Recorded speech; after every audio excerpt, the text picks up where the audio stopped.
Good out loud. Good morning. Today is the 27th day of Adar. And in today's lesson, which is on page 88 in Tanya, 88 in Yochayenu, we're in the middle of chapter 37. And in today's lesson, the ultimate mitzvah is charity, is tzedakah. And the Alter Rebbe explains that the hard-earned money is a result of tremendous investment of worldly and personal resources involved in the process of earning a livelihood. Not just taking a coin and putting it in the box or taking out $1. It's all that went into it beforehand. Hence, the money represents all that energy and elevates, again, not just the dollar that you're giving, but all the energy that you put into earning a living and how you got to work and the sleep the night before. Everything gets elevated when you give tzedakah.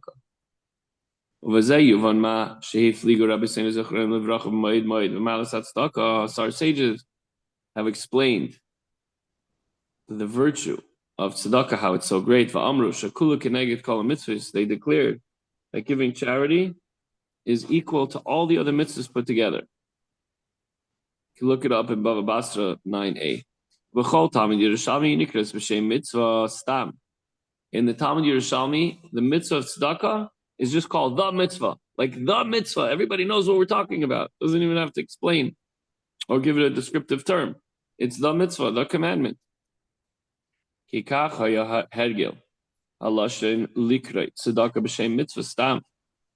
was the common expression when it came to tzedakah. Everybody just said, did you do the mitzvah today? What mitzvah are you talking about? Everybody knew. We're talking about giving tzedakah. Don't forget the mitzvah. Don't forget giving tzedakah. Because tzedakah, giving, thinking about somebody else, and giving of yourself is not just, again, giving that $1. Giving all that went into it. Your skill set, the education that you got till you got to that point, the job that you had to work for hard to get, and the job that you're working on currently. And the money you're putting into the bank, you feel like it's your sweat that went into it, and you're taking from what you feel you deserve, and you're giving it away to someone less fortunate. Tremendous. The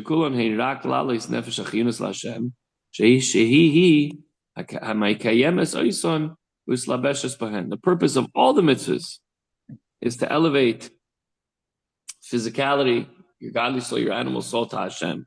As we mentioned in the pasuk today, as we read the Torah, Adam kiakri mikem karban Hashem. Person gives of himself as a karban to Hashem. What does a karban mean? To get close to Hashem. Likarev, to get close to. It's not whether we're giving a sacrifice. We're sacrificing our personal needs and wants in order to get closer to Hashem. So since it is this vital soul that performs them and clothes in them, and so too. Now please put your phone on mute if you don't mind. Got it here. It's also that when we do a mitzvah, we become absorbed with the mitzvah and our efforts become absorbed in godliness. Now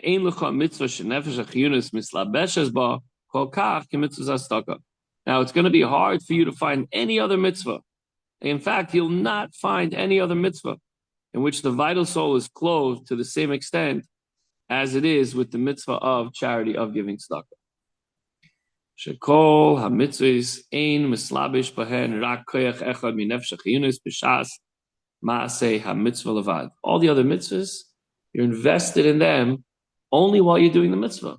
Then you move on. And here he gives an example of putting on the tefillin or holding a lulav esrog. You take off your tefillin, you kiss them, you wrap them up, you put them back on the shelf. Then you move on. You shake the lulav esrog, you put it down. You move on. Aval b'tzedakah, when it comes to charity, a person gives from the proceeds of the toil of his hand. So all the while that you're working, when you give tzedakah, all that is included in the mitzvah. All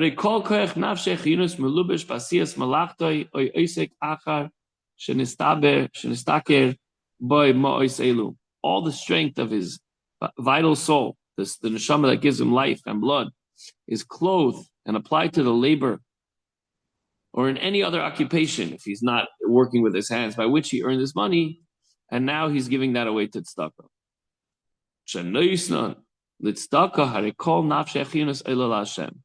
So every single part of his body is now being like, you put on tefillin, it's on your arm, it's on your head.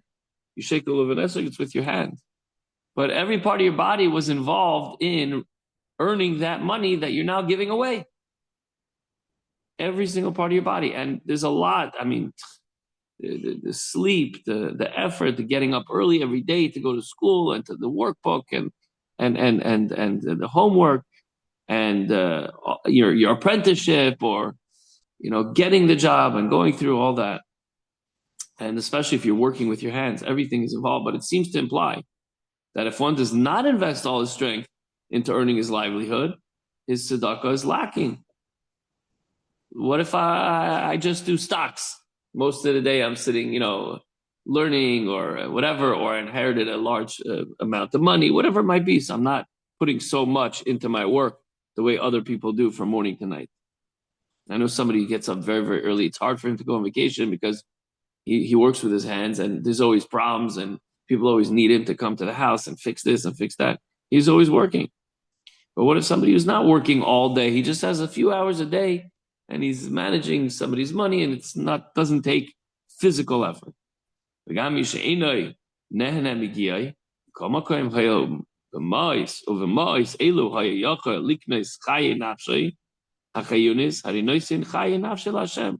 imagine a person who's wealthy, who doesn't work so hard and everything else, but he could have spent that money elsewhere on personal desires, needs, things. He could have gone on an extra vacation, bought an extra this, done an extra that, and instead he decided to give that money away to tzedakah.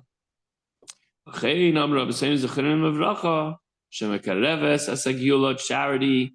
Our sages have taught us that charity hastens the redemption. With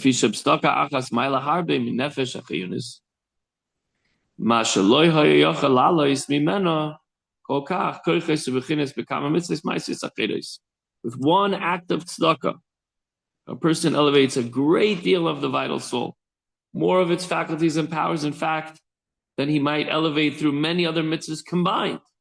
And as mentioned earlier in the chapter, the time of Mashiach is a result of our efforts in purifying and elevating the vital soul, and charity and tzedakah, which affects its elevation in such a great measure, thus is that mitzvah. Of course, all mitzvahs hasten the redemption, but tzedakah, more than all of them, hastens the geula. So the takeaway for today is money is very powerful, and it's essential to sustaining our entire physical being. We need it to buy food, we need it to buy clothing, we need to put a roof over our heads, to bring us physical comforts and physical to be taken care of. But giving some of that money away for tzedakah is giving of yourself to someone else. And that is the ultimate elevation of our physical self. That is the truest form of l'karev es Hashem, to be karban. To be a karban doesn't mean to be a sacrifice. To become closer to Hashem. That's the lesson for today. And tomorrow we continue in chapter 37. Have a wonderful day, Chavra, and enjoy Hashem's beautiful creation.